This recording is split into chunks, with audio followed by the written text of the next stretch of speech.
So I'm supposed to be traveling out of the country alone this year for my birthday. And the amount of people that are close to me that are actually discouraging me from doing this is really making me sad and making me not want to take this solo birthday trip. So I really need some words of encouragement. I don't know what to tell my family. It's mainly my family that's like, why are you doing that? I don't know what to say or tell them to let them know I'm going to be okay. And now I'm just like, do I even want to go? So, yeah, I appreciate some words of encouragement on, just what I can possibly do on a solo trip and, that I'll be safe. I have been summoned. I have been summoned. This is my time to shine. I'm here for you. I got you. Ignore the I got you. I am not just my first ever travel article was about this topic exactly. I wrote this piece for USA Today because I was in a very similar situation for my 29th birthday. I had this entire trip planned to go to Costa Rica and everybody bailed on me 1 month before the trip. So I was like, oh my God, like, should I go by myself? Now, mind you, I also like did a lot of traveling abroad before, and some really scary things happened. So I was like, is this really something that I want to do? And my family was just like, oh my God, you don't. A big reason why people didn't want to travel with me was because I didn't want to be on an all-inclusive resort. I wanted to be amongst the people. I was going to Costa Rica. I think I already said that. Anyway, I decided to go, had the time of my life, made friends, and I got to write about it for USA Today. I didn't realize that this one article was going to open up a world of doors for me, and now I'm a full-time travel journalist. Now, I'm not sharing this just so that way, like, if you want to be a travel journalist, cool, like, give it a shot. But, like, that's not the point of this. The point of this video is that way you can take my story and share it to all of your family members. But this piece right now is for you. There is nothing that you can do that's going to give the people that have anxieties about situations that are not real. There's nothing that you can do to quell the storm of their anxiety, because their anxiety isn't based in something that has currently happened. It's based in nothing. Like they can't necessarily say, oh, like this happened to me when I solo traveled, so XY. As somebody that travels extensively by myself, I feel safer abroad than I do in the United States personally. And I have been to too many countries. Not too many. I'm going to keep going. Also, I'm planning on moving abroad anyway. So clearly, like, it's been working out for me and I'm not going to stop.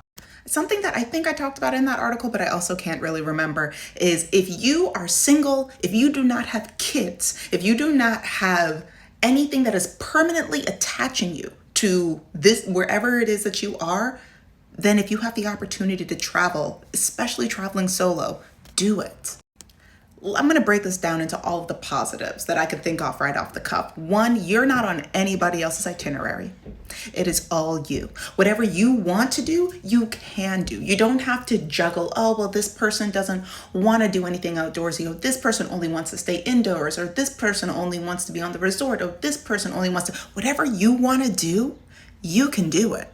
If you're concerned about safety, one, there's a whole bunch of like safety tips in that article that I just put on there. If you just type in what is it called? If you just type in that title, it'll show up. But also, like, I'll see if I could link it below for another platform that starts with a Y. Anyway, there's a bunch of like safety things on there if that's something that you're concerned about. Once again, I've felt safer in every other country that I've been to, excluding Moscow, excluding Russia. If you are any kind of melanated, just don't go there. But excluding that country, I felt safer everywhere else that I've been that isn't the United States, me personally. And I speak for a lot of other Black women that are within the sphere that I'm in. If you're concerned about making friends or being lonely, making friends is the easiest thing to do. In my personal experience, the easiest thing to do as a solo traveler. Now, it will require some extrovertedness, right? I'm a very extroverted person, so talking to strangers isn't a big deal for me. If you're concerned about those strangers, once again, I have not run into an issue with this. Here are some of the friends that I've made abroad. On that trip to Costa Rica, this was one of my main buddies that I made. He had the cutest dog, and his dog like immediately attached to me. And I was like, oh my God, I love your dog. And he was like, hey, what are you eating? Those chicken wings look amazing. And then we just bonded for like the next like 3 or 4 days that I was there. Do I think that he was flirting with me? Sometimes. Also, at some one point, did he try to sell me cryptocurrency? Yeah. Did I buy it? Absolutely not. I'm not insane. But he introduced me to some of his other friends, and then by the time that like my trip was done, I had like 8 friends. These are a bunch of friends that I made in my hostel when I was in Dublin. Two of them are from South Korea. Two of them the are from Canada. I want to say Quebec. And then this lady right over here, Angie, all the way in the far corner, she's actually a friend of mine, and we didn't know each other. We just like happened to both be posting online, and she saw both of our stories, and she was like, "Hold up, are you both in the same hostel in the same room?" And then we just like looked at each other and we're like, "Oh my gosh, did we just become best friends?" And we did. I love these women. We all still follow each other. We still like lightly keep up to date with each other, but like, life happens and things like that. But immediate friends, immediate friends. Now, I totally forgot to take a picture of my actual friends because the food was so amazing, but this was a trip that I did to Destin, Fort Walton. This was for work, but this was my first press trip that I made actual friends on the job. So I made, well, like, I did befriend a lot of the people that I came in contact with on this trip, but I made friends with another journalist on this trip, and he was in the very beginnings of his relationship, so we got to talk about him and his boo, and they're still together. And this was like 3 years ago, and like they've been doing international trips, and he's been keeping me up to date, and I'm just like, oh my God, are like things happening? And he's like, I don't know, but like solo travel.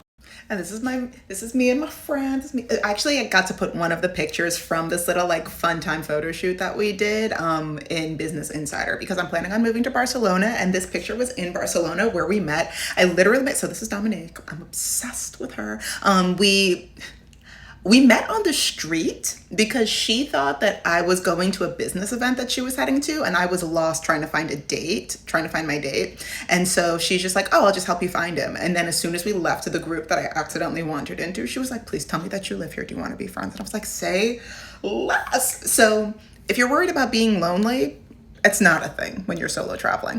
Safety wise, my biggest tip, the tip that has brought me from country to country, and mind you, I don't just go on like week-long trips or weekend trips solo. I live in countries.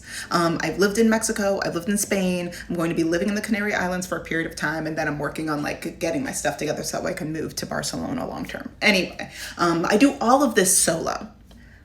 My biggest tip, it's not really a tip, it's literally just common sense, but if you don't go looking for trouble, trouble won't find you, truly. When I moved to Mexico by myself, my family and my friends were up in arms. "Oh my God, Shayna, it's so dangerous," and da da da da da. I felt safer in Mexico than I did in the States. I didn't go looking for trouble, so trouble never found me. I know people that went looking for trouble, and trouble did find them. It's really that simple. If you have any questions, please feel free to let me know. If you want any recommendations for places that I think would be great for your first solo trip, please let me know. Happy to do a follow-up of this. But yeah, long story short, do it.